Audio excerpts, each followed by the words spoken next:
Want hoewel het de bedoeling is om Joet vooral te praten over deze meesken, is Elsen vanzelfs benijd hoe het komt met deze man, de spits van Heerenveen. En de man die dat weet en de onderhandelingsdot is Gaston Sporre. Cardiff City had vregen om met Finn Bogason te praten.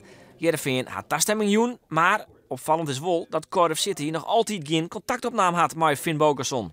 Hij moet voor zichzelf de afweging maken of hij het gesprek zinvol vindt. Maar het begint natuurlijk bij een andere partij, die hebben een signaal afgegeven. Alleen die moet ook wel vervolgens de telefoon oppakken om tot verdere afspraken te komen. En ik heb Alfred vanochtend gesproken en op dit moment is voor hem nog radiostilte. Oh.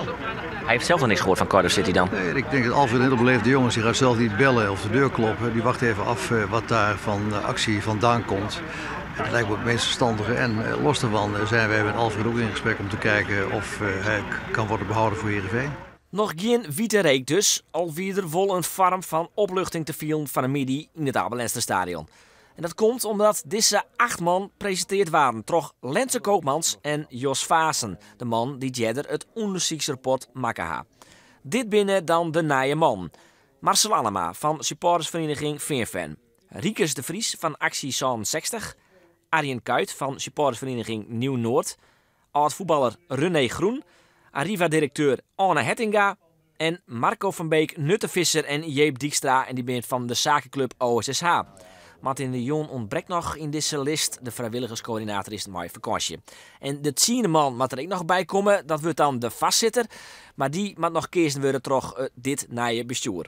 Voorlopig is Hettinga de vastzitter. Nou, ik denk dat dat ervoor zorgt dat de betrokkenheid van een ieder waar een club als Heerenveen buiten het veld op draait, dat die realiseerd is.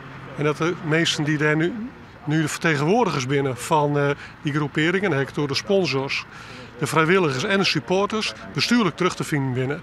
Dat is de kracht van deze verhoring. Ze hebben me gevraagd, de onderzoekscommissie, en van hun plannen verteld. Een breed gedragen stichtingsbestuur met alle stakeholders van de vereniging erin. Dat vond ik een goed initiatief en het leek me leuk om daar mijn bijdrage aan te doen.